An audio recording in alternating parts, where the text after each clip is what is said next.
কৃষ্ণ দিহানাম এটা লৈ আহিছোঁ। দিহানামটো হৈছে গোপিনী বস্ত্ৰহৰণ। কৃষ্ণ কৃষ্ণ হৰি ও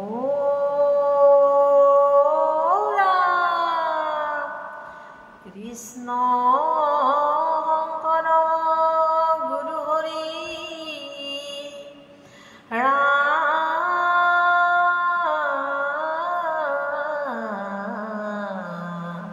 হৰি ৰাম ৰাম ৰাম ৰাম কৃষ্ণ। ৰাধাই গৈছিল যমুনালৈ, কৃষ্ণ গৈছিল লগত। গোপীৰ বস্ত্ৰ হৰণ কৰি উঠিল কদম গছ। হে ৰাম ৰাম ৰাধা গৈছিল যমুনালৈ, কৃষ্ণ গৈছিল লগত। গোপীৰ বস্ত্ৰ হৰণ কৰি উঠিল কদম গছ। হে ৰাম ৰাম যমুনা নৈ বৈ আছে কদম্বৰৰ তলে, মোহন বাঁহী বজাই আছে প্ৰভু নাৰায়ণে। হে ৰাম ৰাম কদমতে উঠি কৃষ্ণই কদমতে বহে, গোপীৰ বস্ত্ৰ হৰণ কৰি মিচিক মাছা খাহে।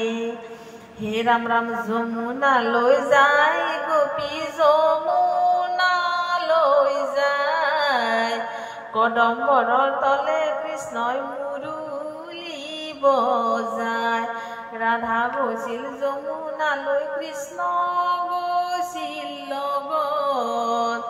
গোপীৰ বস্ত্ৰ হৰণ কৰি উঠিল কদম গছ। হে ৰাম ৰাম স্নান কৰে গোপীগণে যমুনা নৈৰ জলে, তীৰে বস্ত্ৰ থৈয়া গোপী নামিল অন্তৰ্জলে। স্নান কৰি গোপীগণে যমুনা নৈৰ জলে, তীৰে বস্ত্ৰ থৈয়া গোপী নামিল অন্তৰ্জলে।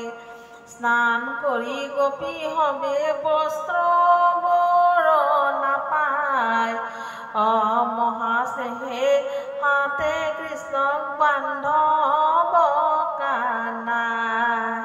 বান্ধৱ কৃষ্ণ বস্ত্ৰ দিয়া প্ৰভু হৰি আহা গোপী ঠাই। বস্ত্ৰ হ'বলৈ যোৱা মাতিলা কানাই, গছৰ পৰা নামি আহিলা।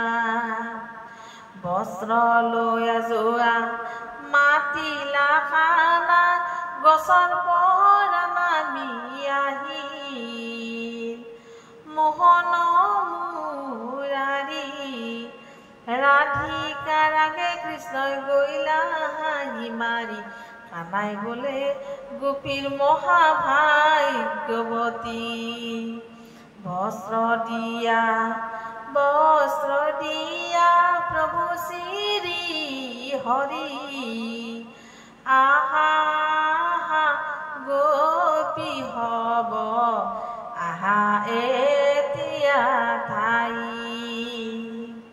কহয় মাধৱ দাহে ৰাধা ভাগ্যৱতী, জনমে জনমে কৃষ্ণতে ভকতি। ঐ ৰাতি কলৈ যোৱা, কলৈ গলে কৃষ্ণ পায়। কৃষ্ণৰ কিংকৰ কহে শংকৰ যুগুতি, এই ৰাতি কলৈ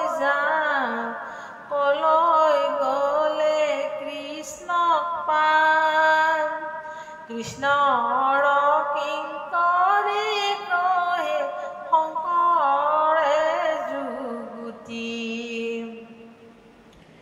হেন জানি নিৰন্তৰে এৰিয়া নকাম উপাতক চাৰক দাসী বোলা ৰাম ৰাম পাত